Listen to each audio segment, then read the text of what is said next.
Mucho que podría variar a esta altura, después de lo que hemos visto ya con 2 debates, con todo el despliegue donde dicen que las candidatas han estado pues en 90 municipios más o menos en estos recorridos.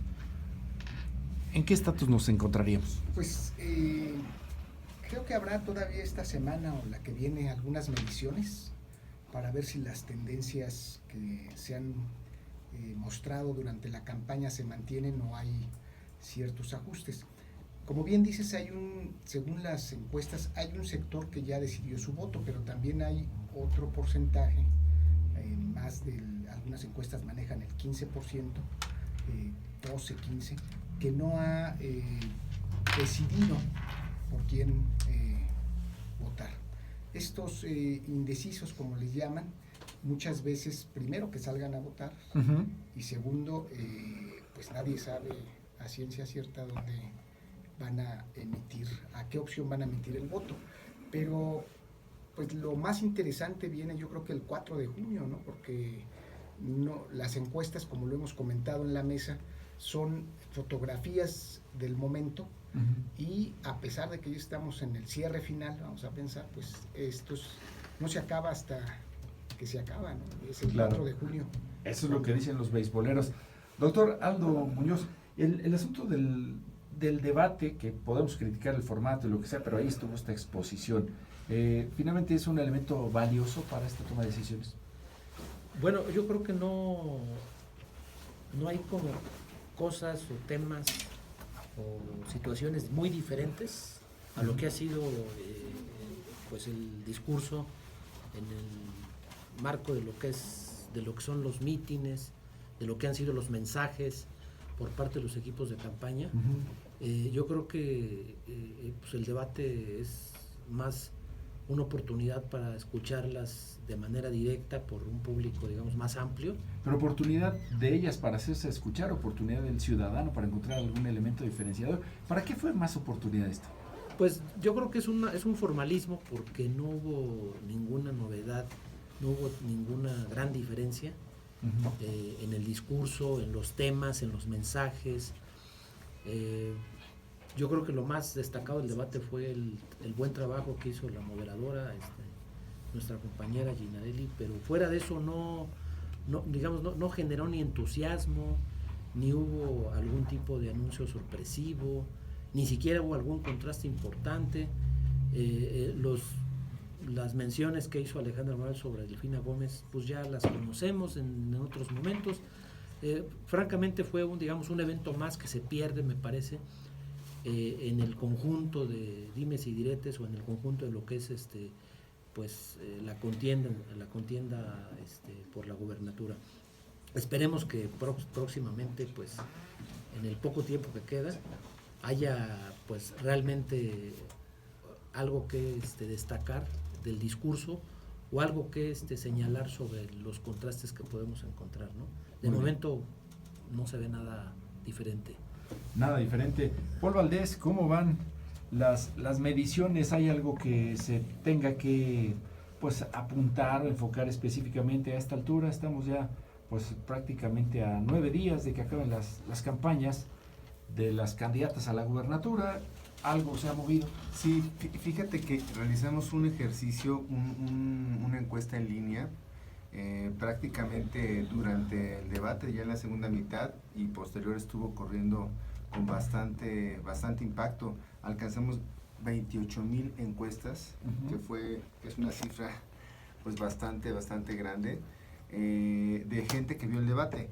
Y es muy importante, muy interesante resaltar que hay un indicador muy relevante en la política, en este caso en el tema electoral, en la identidad partidista, porque los ciudadanos vemos la política, la vida, el fútbol, a partir de los anteojos que tenemos puestos, a partir del sistema de creencias que tenemos, y en este caso la identidad partidista es la que nos permite pues ver el mundo de la política a través de los ojos de un partido político, de qué tanto nos identificamos con las Chivas o con la América, y pues así vamos a ver la vida. Y fíjate, muy interesante, el resultado que tenemos es que de la gente que vio el debate, 53.4%, señala que Delfina Gómez ganó el debate y 44.1% Alejandra del Moral. Una cifra que evidentemente puede ser polémica para algunos, para los partidarios de las Chivas, pues van a decir que está mal, que está equivocada, que ganaron las Chivas. Pero si les preguntas a los de la América, pues van a decir que ganó la América definitivamente. Pero bueno, este indicador, insisto, de identidad partidista ahorita nos dice, y esto es un denominador común en todas las encuestas, que Morena tiene más o menos el 40% de la identidad partidista en el Estado de México. El PRI más o menos 20%, el PAN más o menos 10%, el PRD 3%. Fíjate que si juntas más o menos estas identidades, te dan pues la ventaja que tiene Morena, que es más o menos de 50, contra 35 o 34%. O sea, sería de la consistente coalición. esa parte. Si votara menos del 50% de la población. Que, ojo, aquí hay algo también muy importante. ¿Quiénes ven el debate? Pues evidentemente lo ven también quienes están más interesados en la política, en la cosa quienes política. están identificados con los partidos políticos, y de ahí el resultado del debate, creo yo, y de ahí el resultado eventualmente de la jornada electoral. Si vota menos del 50%, pero si vota más allá del 50%, evidentemente pues podrían votar una porción importante de independientes, de electores que son apartidistas o incluso anti-morenistas o antipriistas o antipanistas, y esto eventualmente puede influir en tener un resultado diferente al que están marcando las encuestas, quizás más estrecho, quizás más amplio. Bueno, eso es poco probable, es más probable que pueda ser, lo probable es que más bien veamos que a lo mejor en estas últimas 2 semanas todavía algunos independientes logren animarse a votar, porque de lo contrario tendremos una jornada electoral pues con una abstención importante, una baja participación. Muy bien. Hablemos de otros elementos en el contexto, doctor Igor Rivero. A ver, por principio, se está armando otro movimiento en defensa de la Suprema Corte de Justicia de la Nación, que trae pues ya una confrontación clara con el presidente o el presidente con la Corte, y eso pues ha generado otra movilización que se va a dar pues en estos próximos días. ¿Qué es lo importante aquí que hay que considerar? Bueno, hay otro enfrentamiento verbal y de algunas acciones entre lo que mencionas de 2 poderes, y pues eso también ayuda. Hay un analista, Fernando Dora, amigo aquí de Aldo, que habla sobre el presidente ya está en modo proceso electoral del 2024, y una de las estrategias que ha sido exitosa para el presidente López Obrador es esta confrontación ya sea entre instituciones u opciones políticas. Es decir, dentro de su narrativa le ha ayudado a dividir esta narrativa de ellos y nosotros.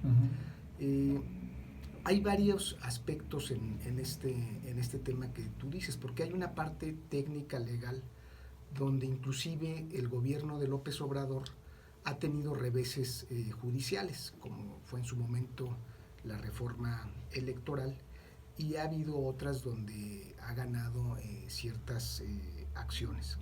Ahora, dentro de esa narrativa también que tú mencionas, hay más variables, porque la política no es unidimensional. Pienso también en esta campaña que está incorporando Movimiento Ciudadano, ¿no? Que claro. El día de ayer no le des un voto a... ¿Qué dice? Que con el PRI ni a la esquina. Ni a la esquina. Con el PRI ni a la esquina. Para eso se entiende como pues una especie de apoyo a Morena.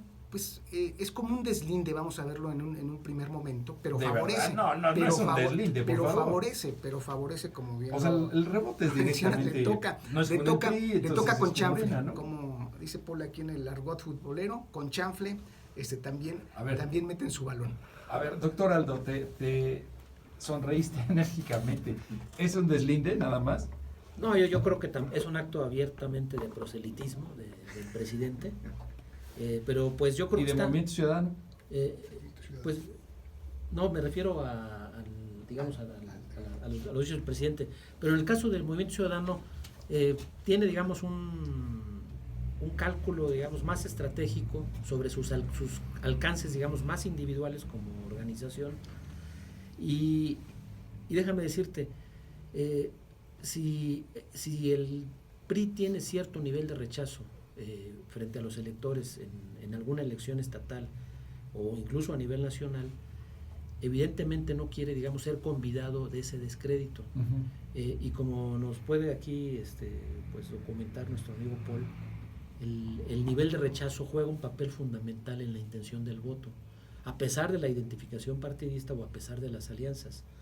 Ahorita mismo, digamos, a nivel nacional, el PRI tiene un nivel de rechazo, me parece que alrededor del 80%. Entonces, si algún partido dice, o si algún dirigente dice, con el PRI ni a la esquina, estaría, en mi opinión, tratando de hacer notar lo que la mayor parte de los ciudadanos está diciendo con respecto al partido en cuestión. Ahorita nos va a documentar nuestro amigo Paul. Sí, el nivel de rechazo partidista. A ver, quizás es muy alto. Tengo que hacer una pausa. Pero son las 7:45. Empezábamos a hablar de si podía incidir o no el tema de la Suprema Corte, la confrontación con el presidente, y de ahí pues pasamos a otros elementos del mismo contexto donde pues sale también a relucir esta otra fuerza política que hizo presencia y que se agrega también como un elemento que puede incidir en lo que al final sea una percepción, una construcción de decisiones antes del corte, de qué tanto pueden impactar eventos como esta confrontación del presidente con la Suprema Corte, y bueno, salió a reducir también lo que es Movimiento Ciudadano, y de fondo también está el tema ahora de la expropiación, lo que el viernes pasó cuando decide el presidente pues llevar a cabo esta acción para, dice él, recuperar una parte de lo que se había concesionado a Ferrosur, que finalmente pues son elementos que se agregan a esta pues polarización en cuanto a lo que es un proyecto de gobierno dominante, donde le da más elementos a sus críticos, pero también pues él refuerza con esa determinación para hacer lo que concibe es la conducción del país y la transformación con sus reivindicaciones, pasando justamente sobre lo que es o puede ser el interés de un grupo de gente pues muy privilegiada en su momento o muy acaudalada. A ver, Paul, decías, ¿influye o no influye estos elementos en el contexto, en lo que es la construcción de la decisión hacia el 4 de junio? Mira, recuerdas que en la semana platicábamos que dadas las circunstancias o la tendencia que veíamos en la elección que consistentemente ha tenido a Delfina Gómez con más de 10 puntos en todas las encuestas, salvo en 2, en la de Massive Caller que tiene creo que 4 y Rubrum 6, pero bueno, digamos de las prácticamente 30 encuestas que hay, solamente 2 marcan una diferencia tan pequeña, habrá que tomarlo en cuenta. Pero bueno, que solamente un terremoto político, una situación externa a la campaña o interna de magnitudes insospechadas podría a lo mejor afectar la popularidad de López Obrador o podría, no sé, quizás romper también alguna credibilidad de algún partido político. Solamente eso podría mover de una manera sustanciosa o hacer eventualmente un cruce de preferencias. Estos eventos que tú señalas creo que son parte de la agenda nacional, pero no son, me parece, el terremoto político para mover, me parece, las preferencias electorales de los mexiquenses, porque el tema de Grupo México, de la expropiación, es un tema que evidentemente es una mala señal en la economía nacional, porque, digo, desde un punto de vista económico, pues la economía requiere certidumbre, certezas, y esto me parece más como un capricho personal del presidente, y creo que sí incluso afectó en la paridad del peso dólar y en la percepción obviamente de nuestra economía. Eso es muy malo para la economía, pero para el tema electoral no creo que afecte en este momento a 15 días de la elección. Muy bien. Doctor Aldo Muñoz, tú decías, esto no pinta, no pega aquí en el Estado de México. Sí, ni la movilización por la Suprema Corte. Sí, no tiene efectos porque no es parte de la agenda de lo que es la campaña.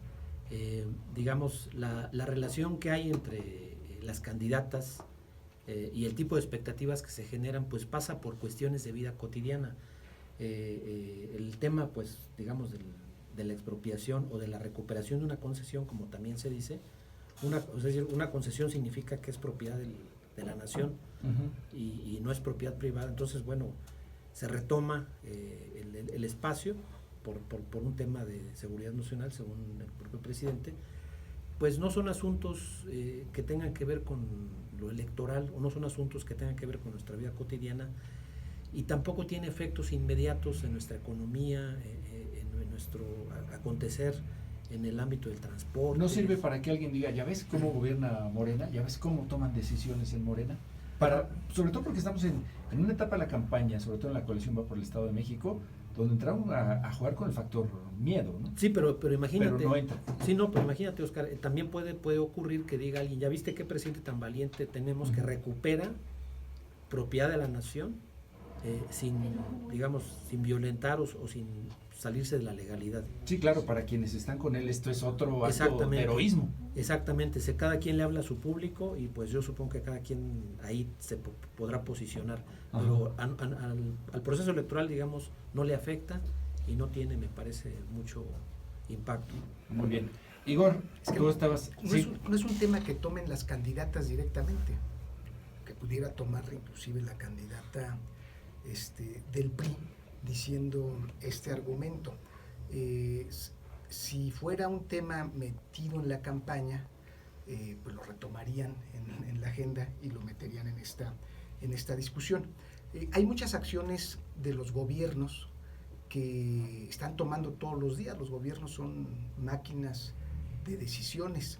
Hay algunas que afectan, como bien mencionas, directamente procesos electorales, pero estas están más dentro de la dinámica de lo que ha sido el gobierno de la 4T a nivel federal. Uh-huh. En el caso de las campañas, ya en la recta final que estamos observando, las narrativas están como muy claras ya, ¿no?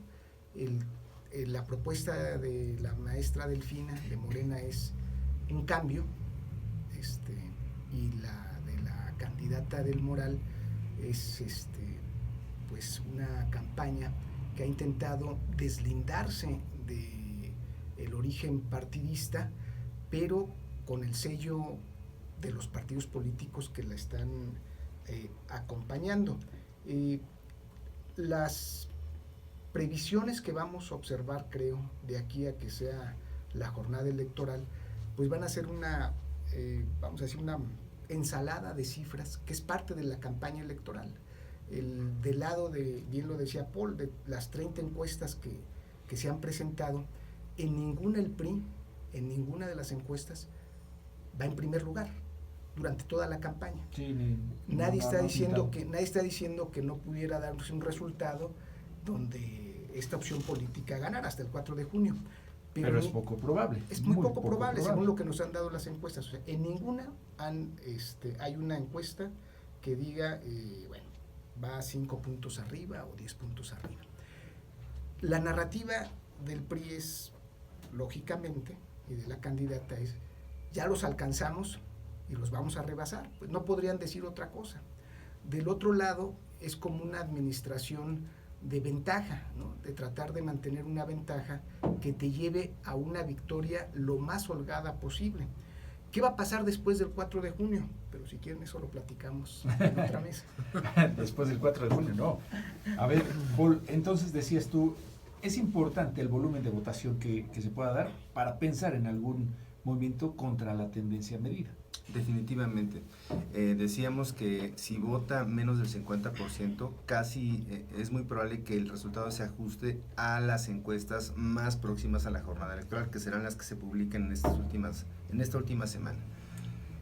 Pero si el flujo de votación va más allá del 54%, que ha sido pues de los niveles más altos en las últimas elecciones, fue el que se dio, me parece, pues en la elección de 2021, 53%, 52% también en la de 2017, me parece que con Arturo Montiel igualmente fue el 52 o 51%, pero con Erubiel Ávila fue el 46%, con Peña Nieto el 42% solamente, imagínate, una participación realmente muy baja, pero eventualmente podríamos ver, me parece por el antecedente más próximo, una participación arriba del 50%.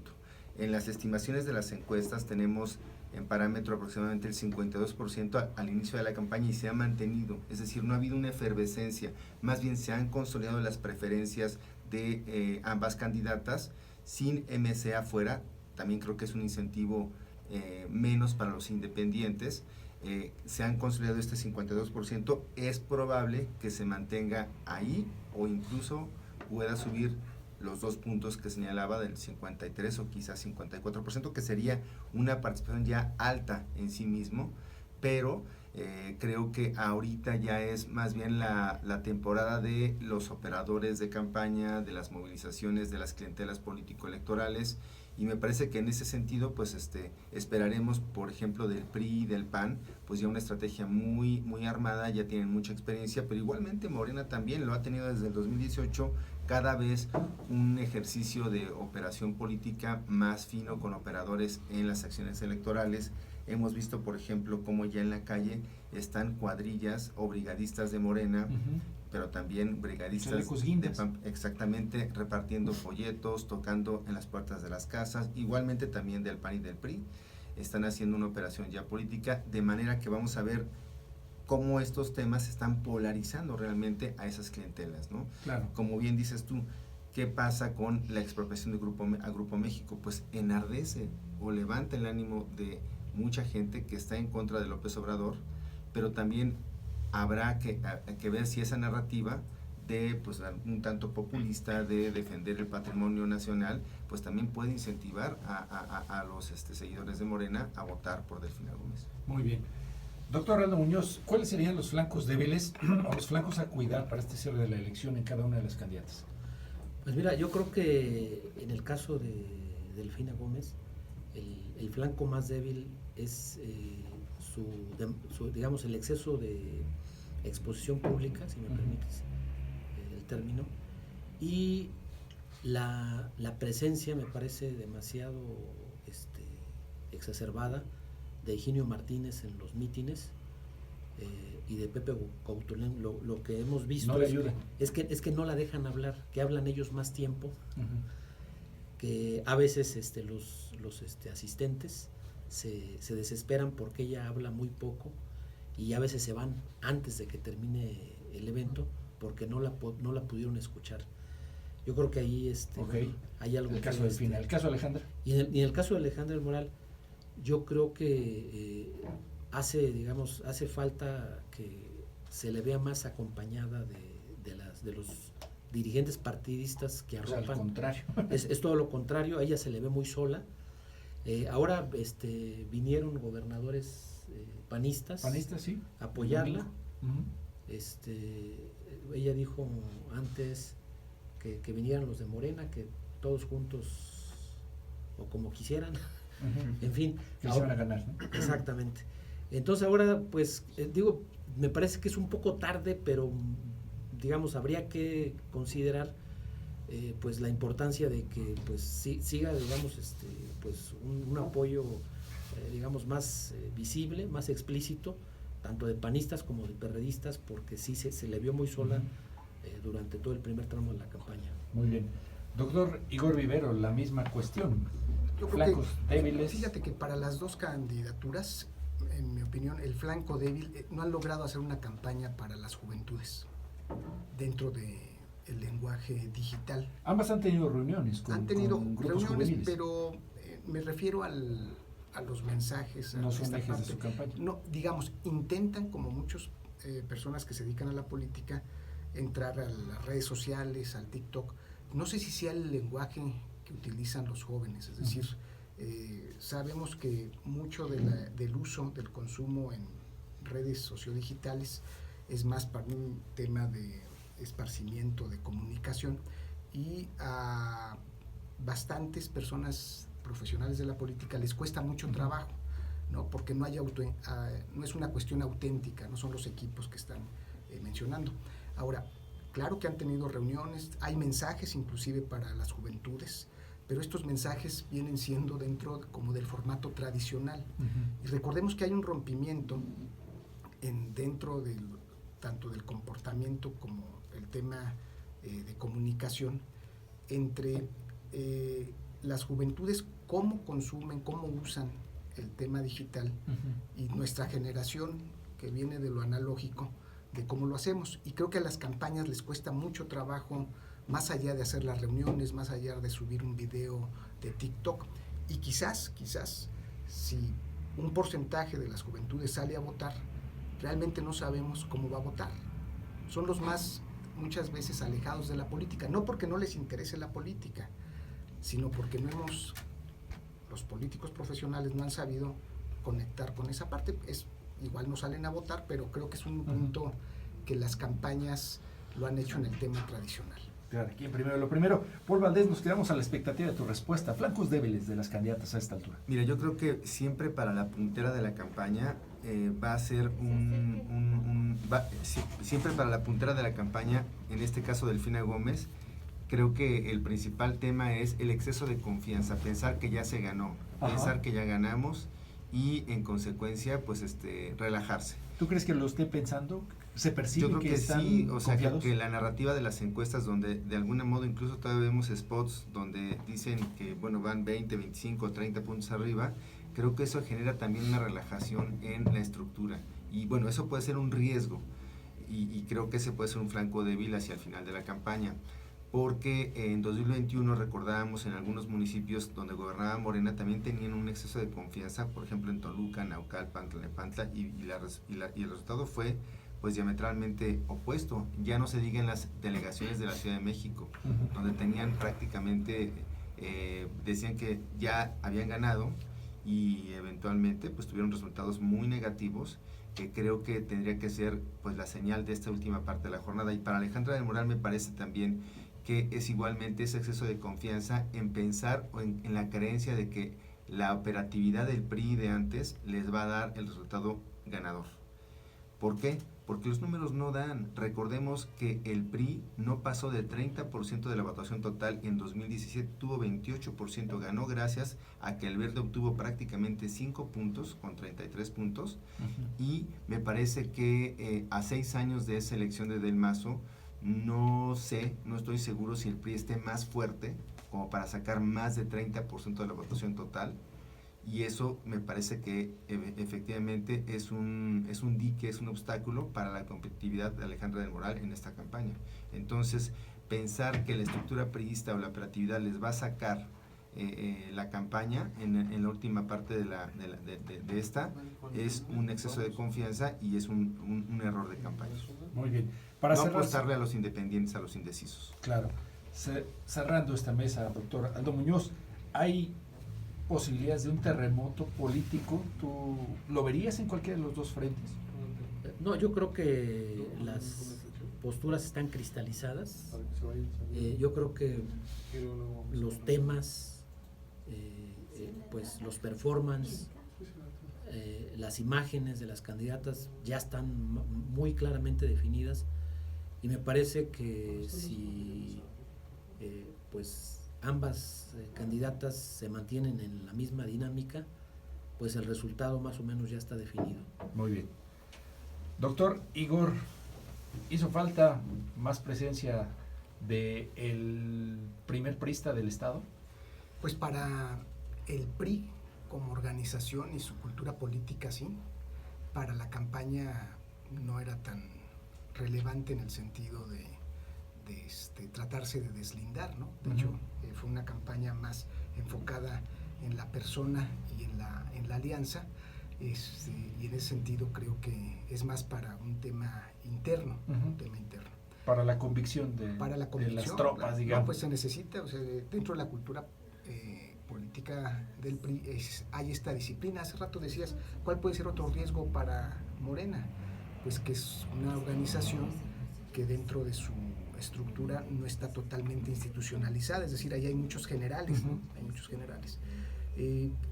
Decías que si va a haber un terremoto, no creo que vaya a haber un terremoto político, creo que las campañas seguirán su curso, no han sido unas campañas tampoco estridentes. No. Se han mantenido en esta parte. Ambas candidatas no han criticado, ¿no? En el caso de Del Moral directamente al presidente López Obrador, o en el caso de la maestra Delfina al gobernador Del Mazo, Y más bien yo creo que la gran incógnita está en lo que también mencionaba Paul. Va a haber más del 50% de participación.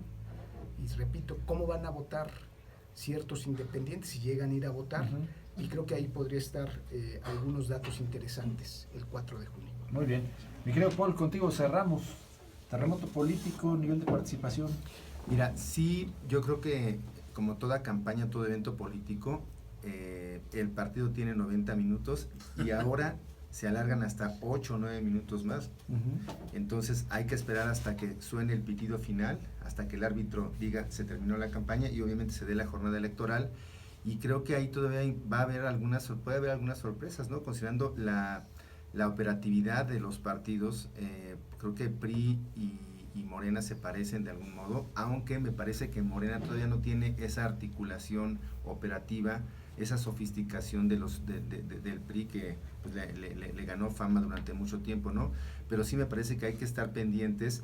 Estos últimos momentos, últimos días, recordemos, son muy sensibles, efectivamente, las notas que señalamos aquí, que comentamos, para los llamados independientes, que puedan decidir ir a votar para castigar ahí ya sí sea pega esa agenda a política. López Obrador o castigar al PRI, Claro. que incluso los spots de Morena están muy enfocados a mover visceralmente ese antiprismo que hay en una parte de la población.